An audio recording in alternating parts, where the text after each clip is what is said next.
Très heureux d'être avec vous pour cette soirée, pour ce week-end. Ça nous fait, mon épouse et moi-même, tout drôle de nous retrouver avec vous. Après ces 2 belles années qu'on a partagées avec vous à Nice et qu'on a beaucoup apprécié, on vous a beaucoup apprécié. Et je suis heureux de voir que l'Église va de l'avant. Je suis heureux que Laurie et Jennifer, ils amènent l'Église plus loin. C'est le but, faire l'œuvre du Seigneur. Et c'est une grâce de Dieu de pouvoir faire son œuvre tant qu'on le peut, parce que c'est ça l'essentiel. Voilà, pour nous, on est heureux d'être là, on sera encore là dimanche matin. On n'a pas pu venir avant, parce que c'est vrai, on est très occupés.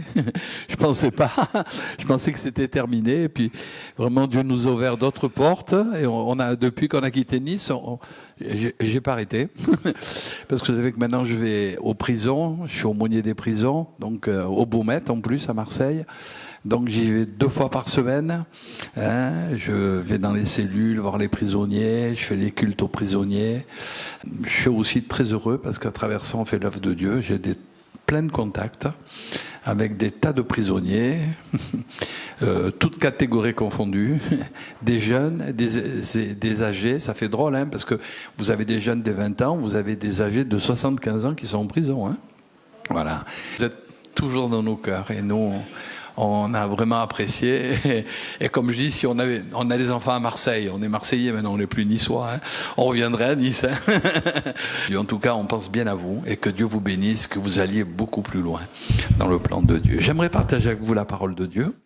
Et j'aimerais lire 3 textes ce soir dans la parole de Dieu. Peut-être on lira un autre plus long, mais on verra si on peut le lire. Dans l'épître de Pierre au chapitre 1er au verset 3. En tout cas, gloire à Dieu pour cette belle église de Bois-l'Ève. Que Dieu vous bénisse richement, que vous alliez beaucoup plus loin avec le Seigneur. Amen. 1 Pierre 1,3, au verset 12, voilà ce qui nous est dit. Béni soit Dieu, le Père de notre Seigneur Jésus-Christ, qui selon sa grande miséricorde nous a régénérés pour une espérance vivante, par la résurrection de Jésus-Christ d'entre les morts, pour un héritage qui ne peut ni se corrompre, ni se souiller, ni se flétrir. Il vous est réservé dans les cieux, à vous qui par la puissance de Dieu êtes gardés par la foi pour le salut prêt à être révélé dans les derniers temps. C'est là ce qui fait votre joie, quoique maintenant, puisqu'il le faut, vous soyez attristés pour un peu de temps par diverses épreuves, afin que l'épreuve de votre foi, plus précieuse que l'or périssable, qui cependant est éprouvé par le feu, ait pour résultat la louange, la gloire, lorsque Jésus-Christ apparaîtra. Vous l'aimez sans l'avoir vu, vous croyez en lui sans le voir encore, vous réjouissant d'une joie merveilleuse et glorieuse, parce que vous obtiendrez le salut de vos âmes pour prix de votre foi. Les prophètes qui ont prophétisé, touchant la grâce de Dieu, qui vous était réservée, ont fait de ce salut l'objet de leur recherche et de leur investigation. Ils voulaient sonder l'époque et les circonstances marquées par l'Esprit de Christ qui était en eux, et qui attestait d'avance les souffrances de Christ et la gloire dont elles seraient suivies. Il leur fut révélé que ce n'était pas pour eux-mêmes, mais pour vous qu'ils étaient dispensateurs de ces choses, que vous ont annoncé maintenant ceux qui vous ont prêché l'Évangile par le Saint-Esprit, envoyé du ciel, et dans lesquels les anges désirent plonger leur regard. Et au verset 22, on reprend. « Ayant purifié vos âmes, en obéissant à la vérité, pour avoir un amour fraternel sincère, aimez-vous ardemment les uns les autres de tout votre cœur, puisque vous avez été régénérés, non par une semence corruptible, mais par une semence incorruptible, par la parole vivante et permanente de Dieu, car toute chair est comme l'herbe, toute sa gloire comme la fleur de l'herbe sèche et la fleur tombe, mais la parole du Seigneur demeure éternellement, et cette parole est celle qui vous a été annoncée par l'Évangile. Amen. On va s'arrêter là pour l'instant. C'est l'apôtre Pierre donc qui va parler aux chrétiens et il va parler sur ce thème, c'est là-dessus que j'aimerais partager avec vous ce soir, ce thème donc de la régénération, de la reconstruction. Quand on s'approche de Dieu, c'est ce que Dieu fait dans les cœurs et dans les vies.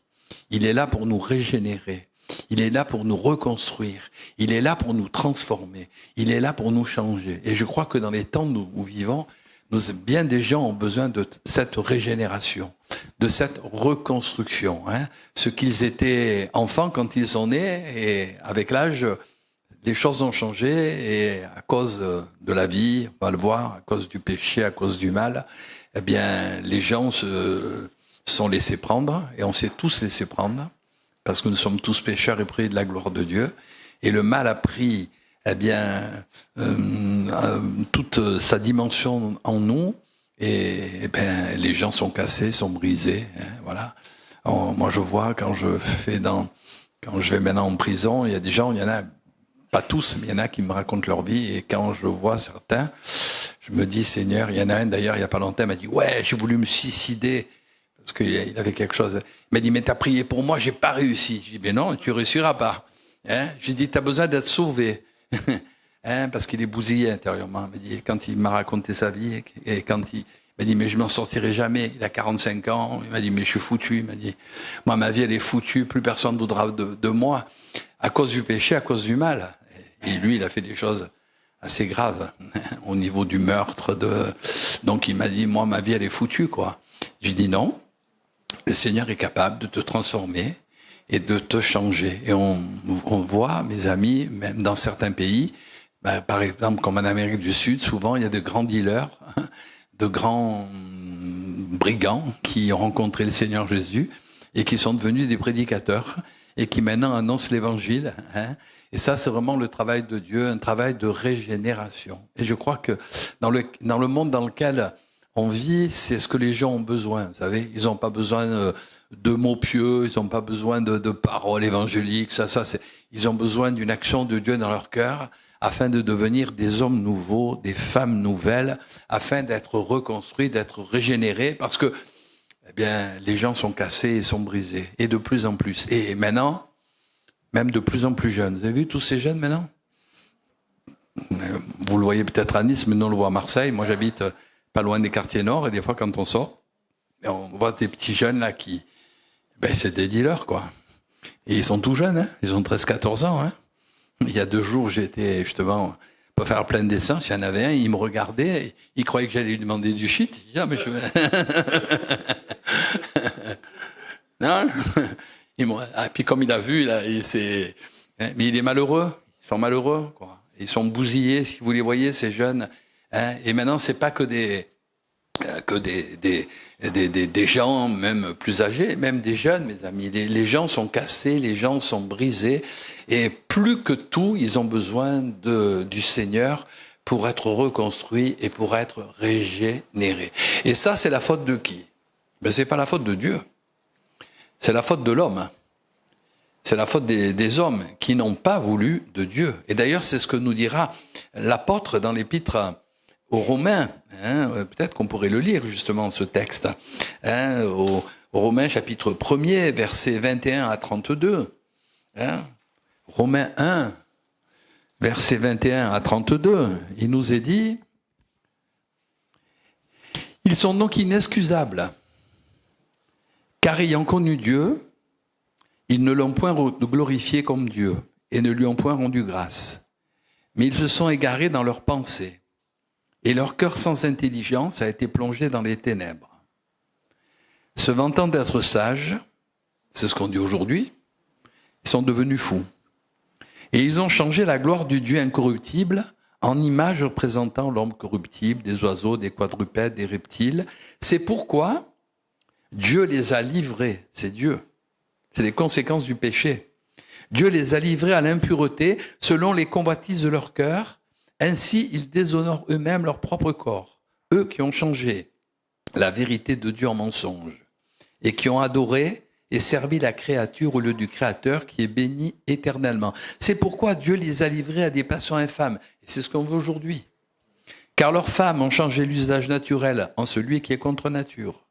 De même, les hommes, abandonnant l'usage naturel de la femme, se sont enflammés dans leurs désirs les uns pour les autres, commettant homme avec homme des choses infâmes et recevant en eux-mêmes le salaire que méritait leur égarement. Comme ils ne se sont pas souciés de connaître Dieu, Dieu les a livrés à leur sens réprouvé pour commettre des choses indignes, étant remplis de toute espèce d'injustice, de méchanceté, de cupidité, de malice, plein d'envie, de meurtre, de querelles, de ruse, de malignité, rapporteurs, médisants, impies, arrogants, hautains, fanfarons, ingénieux au mal, rebelles à leurs parents, dépourvus d'intelligence, de loyauté et d'affection naturelle et de miséricorde. Et bien qu'ils connaissent le jugement de Dieu déclarant dignes de mort ceux qui commettent de telles choses, non seulement ils les font, mais ils approuvent ceux qui les font. C'est pas ce qu'on veut aujourd'hui ? Aujourd'hui, mes amis, on a perdu complètement le sens des valeurs. Et pour ça que moi, je pense souvent, et je pense même à ces petits jeunes, parce que vous savez, s'ils sont comme ça, c'est pas de leur faute. C'est parce qu'ils ont été délaissés, abandonnés, et ils se débrouillent comme ils peuvent. Ils n'ont pas de repères, ils n'ont rien, ils font n'importe quoi. Seulement, vous avez vu, il y en a de plus en plus. Un jour ou l'autre, en pleine rue, on les tue.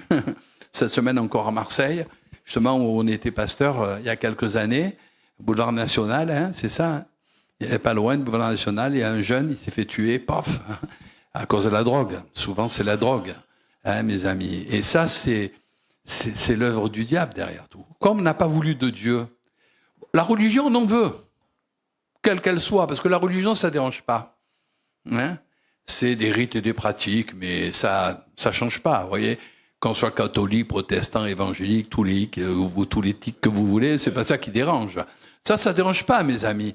Par contre, la vie avec Dieu, c'est une vie différente. Et comme les gens n'ont pas voulu obéir à Dieu et à sa parole, parce que Dieu a quand même créé des règles, et si Dieu a créé l'homme et la femme, c'est pour qu'il y ait un homme et une femme. Et Dieu a créé des règles humaines que nous devons observer, mais les gens, ils veulent pas, mes amis. Et derrière, c'est le diable qui les a incités, par le mal, par le péché. Et les gens, ils font n'importe quoi. Et ils font n'importe quoi. Je me souviens quand j'étais, pourtant ça fait des années, pasteur à Kléber, on avait un frère d'assemblée. Je me rappelle, il est venu, il s'est converti comme ça. Et je savais pas, alors il me dit, mais ça va pas avec ma femme. Alors je dis, mais moi je le connaissais pas, il était nouveau, il venait aux réunions, alléluia, il s'est converti. Je dis, mais tu vas prier? Il me dit, mais c'est pas possible, Jean. Je dis, mais pourquoi? Non, mais je dis, mais ta femme, elle est partie. Oui, mais elle n'est pas partie avec un homme. Il m'a dit, elle est partie avec une femme. Et même ses enfants ont dit, c'est fini, mes amis, pour eux. C'est horrible, mes amis. Et le problème, c'est qu'aujourd'hui, tout est renversé. On est dans un monde qui a plus de notions face aux choses de Dieu. Ce qui est blanc est noir, ce qui est noir est blanc. Et c'est pour ça que de partout, ça se casse la figure. Et surtout dans notre pays de France, quand on voit ce qui s'est passé l'année dernière à la cérémonie d'ouverture des Jeux Olympiques, je ne sais pas si vous avez regardé, non mais on se demande, c'est même une apostasie par rapport au Dieu. Alors ils ont dit non, bien sûr. Et surtout, c'est pour ça que ça ne va pas la France aussi. Parce que derrière tout, on rejette Dieu. Et le pays, il est en train de couler, mes amis. Parce que ce que tu sèmes, tu le récoltes. Et les gens sont pris dans ce bain. Et pour eux, maintenant, c'est normal. Qu'on soit un homme, une femme. Et même maintenant, on ne sait même plus un homme ni une femme. On ne sait plus ce que c'est, quoi. Un quick ou... Je ne sais plus les noms, moi. J'y connais rien. Il y a tellement de noms. Je ne sais plus ce qui s'est dit, non. Et même, je ne sais pas si... je me rappelle, ça m'avait marqué l'année dernière, il y a des gens qui disent on n'est ni des hommes ni des femmes, on est des animaux. Et on est des chiens, ils se réunissaient à Bruxelles et ils faisaient des chiens. Non, mais je dis, on est fada, quoi. Ça, c'est les Marseillais qui disent on est fada. Mais on est complètement dans un monde... Mais c'est pour ça que les gens sont malheureux, parce qu'ils font n'importe quoi. On se drogue, on se boit, on se saoule, on va en boîte, on fait n'importe quoi, puis on se retrouve le lendemain, on est cassé, on est malheureux parce que toutes ces choses... c'est pas les choses de Dieu. C'est pas ce que Dieu veut pour l'homme et pour la femme, qu'on le veuille ou non. Et comme on se laisse prendre, par ces choses mauvaises, et je veux pas être pessimiste, mais je crois pas que ça va aller en s'améliorant. Ça va plutôt aller en s'aggravant. Parce que dans les temps de la fin, il y aura des jours très, très difficiles. Et pour nous qui sommes plus anciens, comme la société a changé, mes amis. C'est plus du tout pareil, mes amis. Ben oui, et les gens sont bousillés. Et quand vous leur parlez, et quand vous discutez avec eux, ils savent plus où ils en sont. Et même nos jeunes, ils ont plus de repères, ils ont plus de...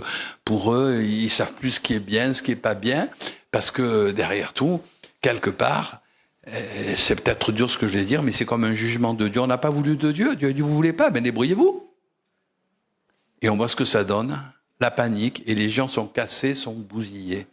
Hein, et on est dans un monde qui n'est pas régénéré, mais on vit dans un monde irrégénéré, et pas un monde régénéré, un monde qui se casse. D'ailleurs, Ésaïe dira, la terre est déchirée, la terre se brise, la terre chancelle comme un homme ivre, elle vacille comme une cabane, son péché pèse sur elle, elle tombe et ne se relèvera plus. Et je pense que ce verset, on le vit en ce moment dans notre monde entier. Parce que dans tous les domaines, il n'y a pas que la guerre en Ukraine ou en Israël ou le Hamas, il n'y a pas que... Mais de partout, il y a aussi le climat. Vous avez vu un petit peu cette semaine au Lavandous qui s'est arrivé, et puis dans d'autres villes, hein, et de partout, mes amis. De partout, ça se déchaîne. De partout, en quelques minutes, je sais que vous avez eu un tremblement de terre à Nice, il y a 2 mois. Et oui, il y a eu une secousse, mes amis. Ben oui, on est dans les temps de la fin. Et la terre, mes amis, eh bien, elle se déchire. La terre, elle souffre, mes amis. Pourquoi ? Parce que le diable a pris possession de notre humanité. D'ailleurs, la Bible dit que le monde entier gît sous la puissance du malin. Et qu'est-ce qui domine ? C'est même pas les politiques, mes amis. Les politiques, derrière, souvent, il y a des influences diaboliques, mauvaises. Je me souviens, lorsque j'étais pasteur en Arles, on a un chrétien qui est venu, il était dans les francs-maçons. Hein, et il venait, il me racontait des histoires. Il y avait une reine d'Arles qui s'était convertie, il me racontait des histoires. Déjà, il y a 30 ans ou 40 ans, alors ça a dû changer. Hein. Et même, elle me disait, dans les arènes d'Arles, alors qu'on y va, il y a des meurtres d'enfants, on me disait. Il y a des meurtres d'enfants, mais on ne le sait pas, ça. Hein. Voilà. Et donc, on est dans un monde qui s'est laissé dominer par le... Et les gens sont cassés, sont bousillés. Hein, et ils savent où ils en sont. Et c'est pour cela que, mes amis, la solution, c'est même pas un nouveau gouvernement, c'est même pas la solution, c'est de retourner vers Dieu. Parce que c'est la colère de Dieu. Dieu a laissé faire. C'est pas que Dieu voulait, mais comme on veut pas de Dieu, oui, on veut de la religion. Hein, voilà, on a adulé le nouveau pape, on est tout content. Voilà, bon, mais tout ça, ça dérange pas. Après, on fait ce qu'on veut. Hein, on suit pas les règles instituées par le Créateur. Nous, petites créatures, on fait ce qui nous plaît. Et derrière, c'est le diable qui nous prend. Et il nous prend à travers le péché. Parce que chacun est esclave de ce qui a triomphé de lui. Hein, chacun est esclave. Hein, et je vous disais, je visitais quelqu'un en prison qui m'a dit, à cause de l'alcool, il a été meurtrier. Il m'a dit, mais je voulais pas. Et puis c'est quand il y a eu il m'expliquait, il m'a dit quand il y a eu, on a vu la vidéo parce qu'il cherchait le meurtrier. Et moi je n'en ai pas rendu compte. Il m'a dit, maintenant je suis à vie. Il m'a dit, je suis foutu, pasteur. Je dis non, Dieu est capable de te... Et c'est marrant parce qu'il me demande chaque fois de venir. Il me dit, viens, je veux que tu me parles, donne-moi une Bible. Hein, il va venir au culte. Il m'a dit, je vais venir au culte. Hein, 45 ans, le gars. Hein, il m'a dit, je m'en suis pas rendu compte que j'avais fait ça. Mais j'étais pris sous l'emprise de la drogue, de l'alcool. Et il m'a dit, c'est la police qui est venue m'arrêter et qui m'a montré la vidéo. Et je ne m'étais même pas rendu compte que cette nuit-là, j'avais fait ça. Vous vous rendez compte les conséquences du péché ? Quand on est pris par les ténèbres, on est prêt de faire n'importe quoi. Mais seulement maintenant, lui, il en a pour 20 ans au moins. Hein, si c'est pas plus, mes amis. Et il m'a dit, je suis tout seul, j'ai perdu ma vie, c'est terminé. Je dis non. Peut-être qu'il faut que tu sois là pour que tu rencontres le Seigneur. Parce que c'est lui la solution. Et la solution, c'est pas la mort, mais c'est la vie en Jésus-Christ. Et on est dans un monde comme ça maintenant. Un monde de plus en plus dur et difficile. Un monde qui n'a pas voulu de Dieu. Alors, il fait n'importe quoi. Mais les gens sont cassés et bousillés. Mais alléluia. Même dans ce monde de ténèbres, il y a encore la solution. C'est Jésus-Christ. La solution, c'est Jésus. Et quelle grâce de ce qu'un jour nous l'avons rencontré et nous l'avons trouvé. Et c'est pour cela que l'apôtre Pierre dira, béni soit Dieu qui, selon sa grande miséricorde, nous a régénérés pour une espérance vivante. Quelle grâce d'avoir Jésus. Quelle grâce de réaliser qu'avec lui, tout peut changer. Tout peut être transformé. Et de plus tomber que tu es, si vraiment tu te tournes vers lui, si vraiment tu le laisses faire une œuvre dans ta vie, il est capable de te changer, de te transformer. Pourquoi ? Parce qu'il en a payé le prix. Il a donné sa vie sur le bois de la croix pour te sauver, pour te délivrer. Et s'il le fait, c'est pas parce qu'on le mérite. Parce que nous sommes tous pécheurs et tous privés de la gloire de Dieu. Et quand on s'approche de Dieu, la première des choses qu'il faut faire, c'est demander pardon à Dieu. Je me repens, Seigneur. Je me suis planté. Ce que tu m'avais donné, je l'ai gaspillé dans des tas de choses ridicules. Et même maintenant, je suis pris par ces choses. Combien de gens sont pris ? Plus qu'on le pense. Pris par des liens, pris par des vices, pris par des passions, pris par l'alcool, pris par le sexe, pris par des tas de choses, mes amis, pourris. Et puis, des fois, certains sont pris par le diable, par les puissances de ténèbres. Et c'est plus fort qu'eux. Et là, il y a que l'action du Saint-Esprit, mes amis. Et des fois, ça se voit pas comme le nez au milieu de la figure. Il y a quelque temps, faire une mission du côté de Montpellier. Il y avait une femme, justement. On n'aurait jamais cru.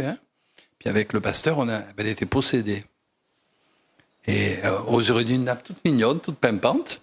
Et c'est son mari qui est venu nous voir. Il a dit, vous ne pourrez pas prier. Et quand on s'approchait d'elle, elle nous a d'abord craché au visage. Et nous, on a prié pour elle. Et elle voulait pas venir aux réunions. Elle voulait pas entendre parler du Seigneur. Il a dit, venez, elle est dehors. Elle s'est mise à courir. Elle était possédée. Et ça se voit pas toujours. Vous auriez jamais cru. Et les gens sont pris, mais ils sont cassés à l'intérieur. Ils sont malheureux.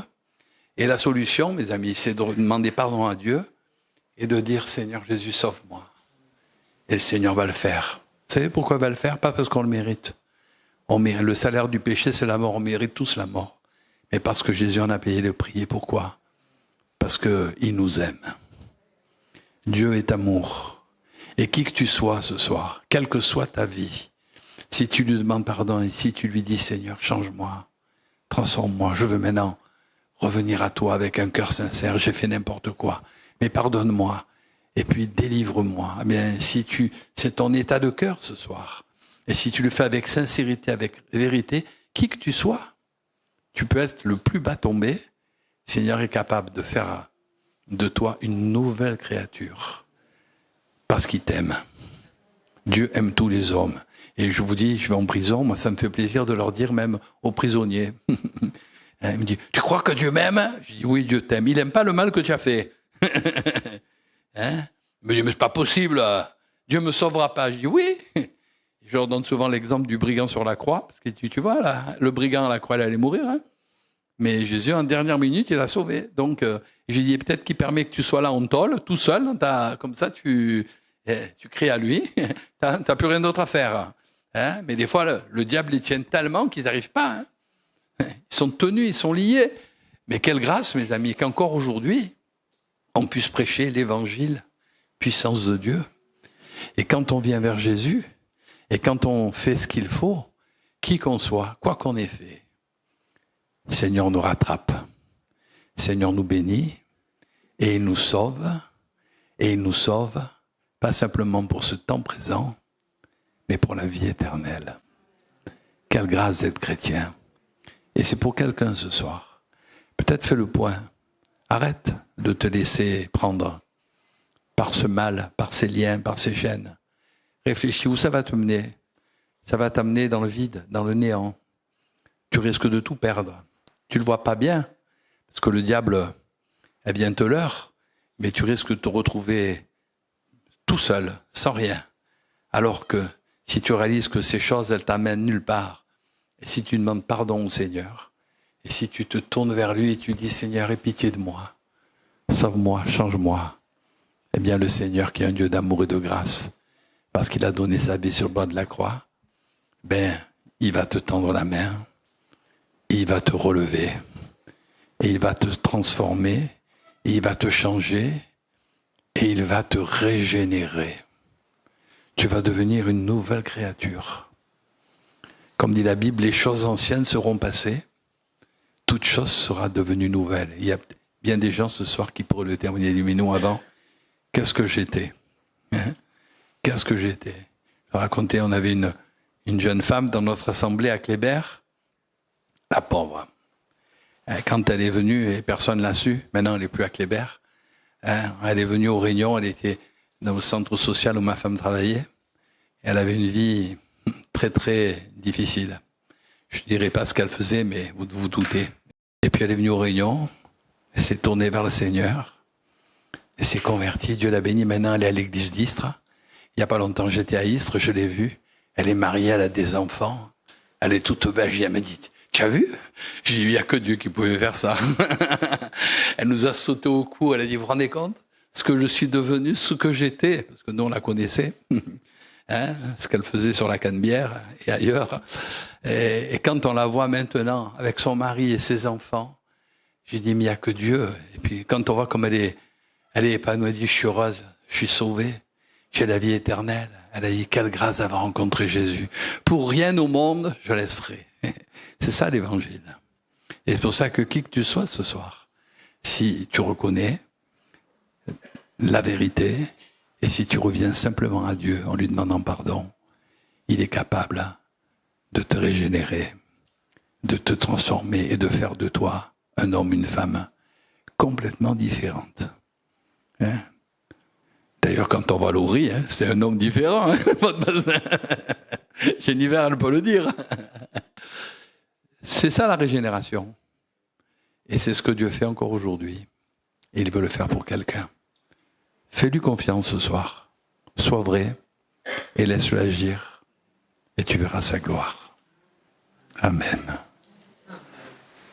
Amen. Seigneur, tu es au milieu de nous. C'est toi, Jésus, la solution. C'est pas une religion, c'est pas quoi que ce soit. Mais c'est toi, c'est la croix. Parce que c'est là que tu as donné ta vie. Pour nous sauver, pour nous délivrer. Pour nous apporter la vie éternelle. Et pour faire de nous de nouvelles créatures. Et tu nous connais. Tu connais ce qu'est à l'intérieur de chacun de nous. Merci Seigneur pour l'œuvre que tu es en train de faire dans chacune de nos vies. Cette œuvre de régénération, de reconstruction, mais c'est peut-être pour quelqu'un particulièrement ce soir. Quelqu'un qui se sent comme cassé, comme brisé, qui n'a même plus de solution. La solution, il n'y a que toi, Seigneur.